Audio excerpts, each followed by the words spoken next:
Paul Krugman es un economista, divulgador y periodista estadounidense, cercano a los planteamientos post-keynesianos. Actualmente es profesor de Economía y Asuntos Internacionales en la Universidad de Princeton. Desde el 2000 escribe una columna en el periódico New York Times. Ha escrito más de 200 artículos y 21 libros, algunos de ellos académicos, y otros de divulgación. Su libro Economía Internacional, la teoría y política es un libro de texto estándar en la economía internacional. Un aplauso para Paul Krugman. Con ustedes, uno de los economistas más importantes de la historia, Paul Krugman.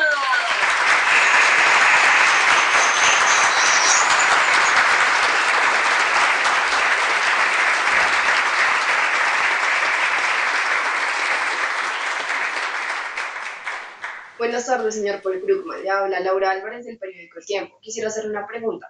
¿Podría contarnos aspectos sobre su vida personal? Bueno, primero que todo, muchísimas gracias por invitarme. Ahora les voy a comentar un poco sobre mí. Yo nací el 28 de febrero de 1953 en Albany, Nueva York, pero fui criado en Long Island. Me licencié en Economía en la Universidad de Yale en 1974. Luego obtuve mi doctorado en Economía en el Instituto Tecnológico de Massachusetts en 1977.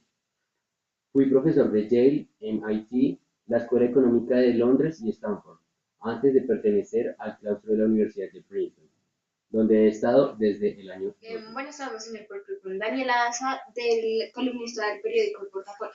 Tengo una pregunta para usted. ¿Cómo ha sido su experiencia como columnista de opinión en el New York Times?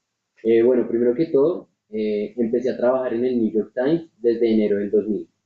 Esta experiencia me ha permitido convertirme en uno de los más importantes columnistas políticos de Estados Unidos. He tenido la oportunidad de analizar los más importantes hechos políticos recientes, los intereses de las corporaciones y de los partidos políticos, en medio de los cuales sobresale la administración de Bush. Sabemos que usted publicó una colección de sus columnas en septiembre de 2003, atacando las políticas económicas de George Bush. Quisiera hacerle una pregunta. ¿Por qué cree que su libro fue tan exitoso y tan polémico? Bueno, en el 2003 decidí publicar unas colecciones de mis columnas tituladas El Gran Engaño, donde realicé un ataque mordaz contra las políticas económicas y de exterior del gobierno de Bush. Mi argumento principal se centraba en cómo el creciente déficit fiscal generado por la disminución de impuestos, el aumento del gasto público y la guerra de Irak a largo plazo es insostenible y genera finalmente una crisis económica importante. En mi opinión, fue un libro revelador donde lo que yo busqué fue contarle a todas las personas la verdadera situación económica de nuestro país. Bien, es claro para todos que usted fue galardonado en el año 2004 con el Premio Príncipe de Asturias de Ciencias Sociales por ser uno de los economistas más destacados de la historia. Además, en el año 2008 ganó el Premio Nobel de la Economía. Cuéntenos acerca de estos sucesos, por favor. Bueno, para mí fue un gran logro obtener estos dos premios, ya que trabajé mucho para conseguirlos. Yo gané el Premio Nobel en el año 2008, básicamente por mis investigaciones sobre comercio internacional, que me llevó a diseñar una nueva geografía económica y una nueva teoría del comercio. Bueno, ¿es verdad que solo gastó 37 páginas escribiendo sus teorías ganadoras del premio Nobel? Claro que sí, es totalmente cierto.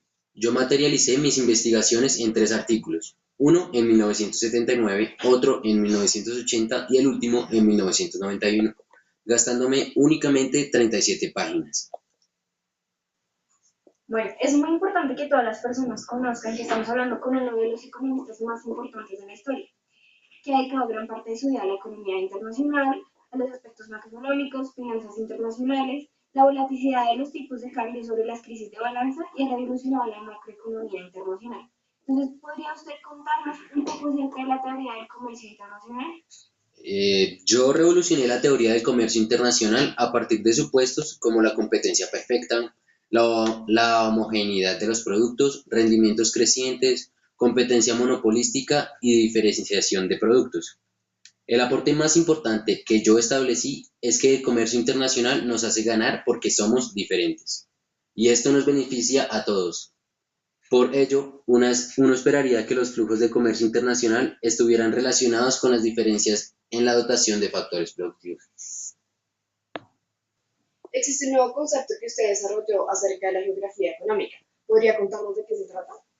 Sí, la geografía económica es una disciplina relativamente nueva, donde se examina el efecto de que la actividad económica esté concentrada en ciudades que se expanden sobre un territorio. En base a estos estudios, realicé trabajos sobre geografía, comercio y sobre la economía del desarrollo. Usted escribió un libro en 1993 llamado El regreso a la depresión económica. Cuéntenos para usted qué sería el argumento central de este libro. Claro, con mucho gusto. En mi libro principal realicé un análisis profundo sobre la crisis económica que sacudieron a diferentes países del mundo en la década de los 90. En mi opinión personal, la crisis reciente entra en mecanismos complejos que propagan sus efectos hacia diferentes regiones del mundo y causan reacciones en cadena que provocan cambios inesperados. ¿Qué representó la crisis de los años 90 para nuestra economía? Las crisis en los 90 constituyeron una alerta que indicó que los problemas de la década de los 30 habían vuelto al escenario mundial. Yo expliqué que la demanda agregada era otra vez incapaz de aprovechar la capacidad productiva instalada, mientras que los economistas neoliberales insistían en la capacidad de mercado para corregir los desequilibrios mediante la flexibilización de los salarios y los precios.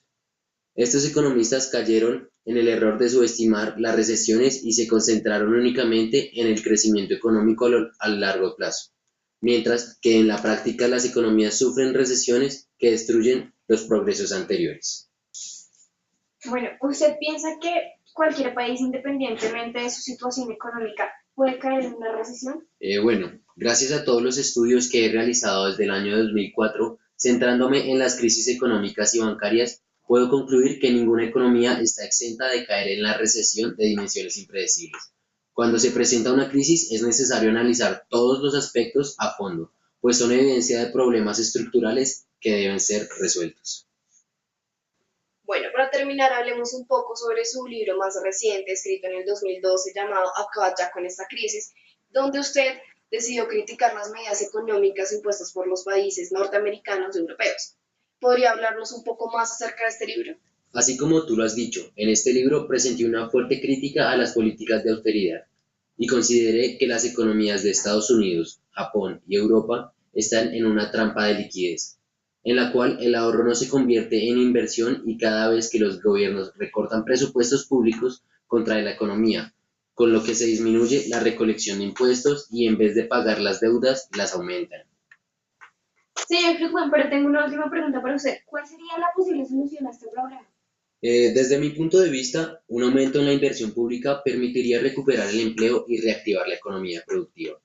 Así, en acabar ya con la crisis, critiqué las medidas económicas de diferentes países del mundo. Bueno, esto ha sido todo por hoy. Agradecemos su colaboración. Muchas gracias por su tiempo. No, muchísimas gracias a ustedes por su tiempo y por su invitación. Hasta luego.